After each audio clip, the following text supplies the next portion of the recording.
사도행전 27장 21절로 32절 말씀 함께 봉독합니다. 여러 사람이 오래 먹지 못하였음에 바울이 가운데 서서 말하되 여러분이여 내 말을 듣고 글에 대해서 떠나지 아니하여 이 타격과 손상을 면하였더라면 좋을 뻔하였느니라. 내가 너희를 권하노니 이제는 안심하라. 너희 중 아무도 생명에는 아무런 손상이 없겠고 오직 백뿐이라. 내가 속한 바 곧 내가 섬기는 하나님의 사자가 어젯밤에 내 곁에 서서 말하되 바울아 두려워하지 말라.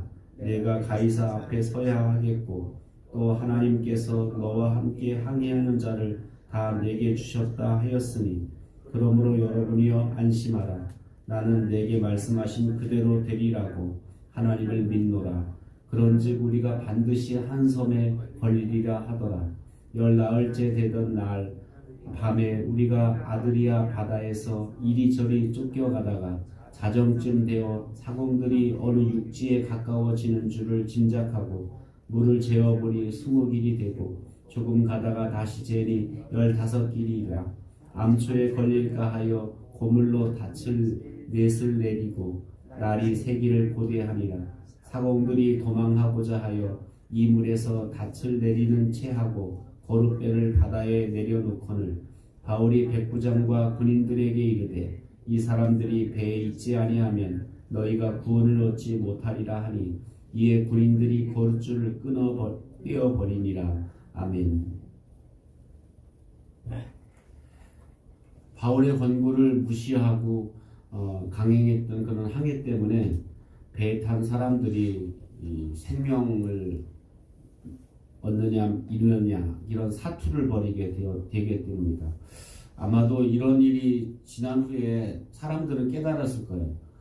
그때 바울 말을 들었더라면 우리가 이런 고생을 하지 않아도 될 텐데 우리가 바울 말을 듣지 않고 선장과 선주의 말을 듣는 바람에 이런 어려움을 당했다라고 이제 어떻게 보면 뒤늦게 이제 어려움을 당한 후에 이제 그렇게 깨닫게 되었을 겁니다.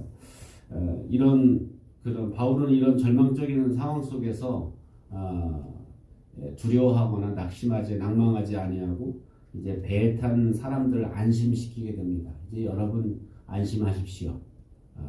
그러면서 그 위기 중에 있는 사람들 지금 사는지 죽는지 이렇게 생사의 갈림길에 서서 이제 어떻게 보면 고난당하고 있는 그런 사람들을 당해서 안심시키면서 위로하는 그런 모습을 보게 됩니다. 우리가 이렇게 어려움을 당할 때 보면 막 어려움 때문에 호들갑을 떨고 막 금방 죽을 것 같이 그냥 막 숨이 헐떡헐떡 되면서 이렇게 힘들어하는 분들이 있는가 하면 또 어려움을 만나도 뭔가 믿는 구석이 있는 사람들은 그냥 이것도 지나가겠지, 이것도 한순간의 일이지 라고 생각하면서 참고 견디는 분들이 있는가 하면 작은 일에도 그냥 마음이 막 들썩들썩하고 이렇게 흔들리는 그런 경우들이 많은데 이 바울이 이렇게 많은 사람들이 생사의 갈림길에 있고 사는지 죽는지 이런 위기 가운데 있는데 바울이 이렇게 다른 사람을 안위하고 다른 사람을 위로할 수 있었던 그런 비결이 뭘까? 무엇보다 바울은 이런 위기 가운데 역경 가운데서도 기도하는 사람이었다라는 거예요. 어제도 말씀드렸지만 감옥에 갇혀서도 매를 맞고도 그 몸이 어떻게 보면 죽는 그런 위기 가운데서도 바울은 뭐 했던 사람이냐면 기도했던 사람이에요. 그래서 기도를 쉬지 않았던 사람이다라는 거예요. 그래서 우리가 바울이 쓴 편지 중에 데살로니가전서에서 쉬지 말고 기도하라. 바울이 자기는 기도 안 하면서 기도하세요 이렇게 말했던 사람이 아니다. 바울은 어떤 상황에 처해서도 쉬지 않고 기도했던 사람이다라는 거예요. 그래서 어떻게 보면 많은 사람들이 막 역경 속에서 막 갈팡질팡하고 사느냐 죽느냐 이 문제 앞에서 호들갑을 떨을 때 바울은 잠잠히 하나님께 기도했던. 그래서 어떻게 보면 이렇게 기도하는 사람은 그래서 절망적인 상황 속에서도 절망하지 않고 위로할 수 있다는 거예요. 왜?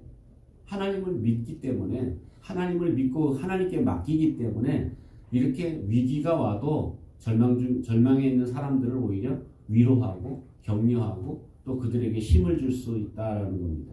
그렇다면 오늘 우리가 뭐 가정 속에서도 마찬가지로 가정 식구들이 믿지 않는 가족들이 막 다 불안해하고 힘들어할 때 뭔가 기도하는 사람들은 같이 호들갑 떨고 같이 절망할 게 아니라 기도하는 사람들이 하나님이 지켜주실 거야.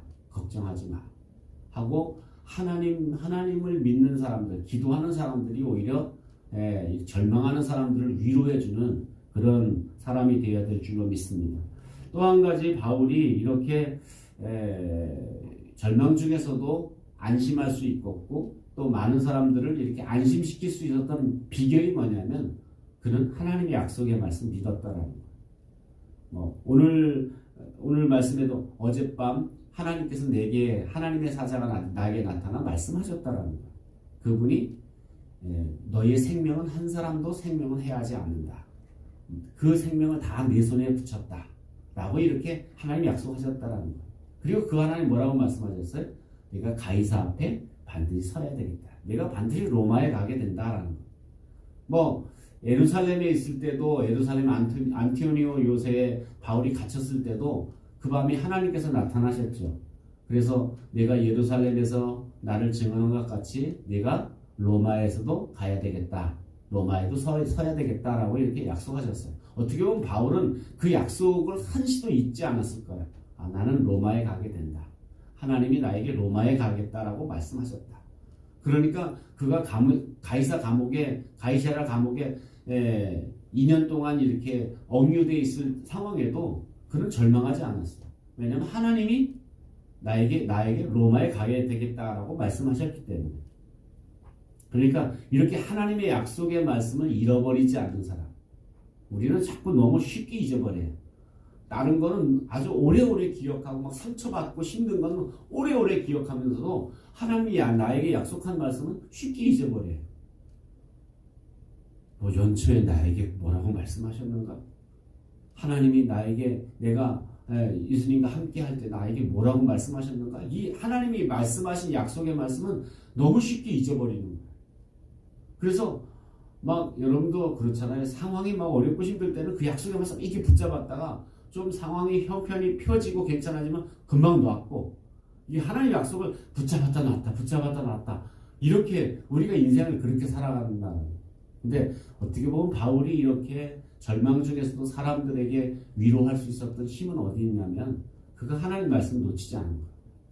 하나님 내게 말씀하신 대로 하나님 그렇게 하신. 왜냐하면 2년 전에도 안토니오 요새에서 그렇게 말씀하셨던 하나님이 간밤에도 어젯밤에도 나에게 가이사에게 너가 서야 되겠다라고 이렇게 말씀하셨기 때문에 그 약속의 말씀을 그는 굳게 믿었기 때문에 지금 절망 중에 있는 사람들을 향해서 걱정하지 말라. 생명을 잃어버리지 않겠다라고 이렇게 위로할 수 있었다라는 겁니다. 오늘 그렇기 때문에 정말 난파의 위험 속에서도 우리가 하나님의 약속을 붙잡고 사는 사람은 결국 이길 힘을 주시고 승리할 힘을 주신다라는 것을 우리가 기억하면서 여러분 인생 가운데에도 사실은 여러 가지 크고 작은 바람이 불잖아요. 인생을 항해하는 과정에도 이렇게 어떻게 보면 폭풍을 만나고 때로는 태풍을 만나고 이런 광풍을 만날 때 그럴 때 어떤 사람이 꾸준히 하나님 앞에 기도하는 사람 또 하나님의 약속을 붙잡고 사는 사람 이 사람이 결국은 인생을 승리하게 된다라는 것을 우리가 기억하고 여러분이 인생 가운데서 특별히 쉬지 않고 기도하는 누가 뭐라 그래도 누가 이렇게 너 기도한다고 뭐 되냐라고 뭐 비난하든지 뭐 조롱하든지 상관하지 않고 내가 하나님 앞에 내가 기도하는 것을 내가 큰 사명으로 여기고 기도하고 그리고 내가 약속의 말씀을 내가 굳게 잡고 그 약속의 말씀에 굳게 서는 그런 저와 여러분 되시기를 주님의 이름으로 축원합니다. 기도하겠습니다.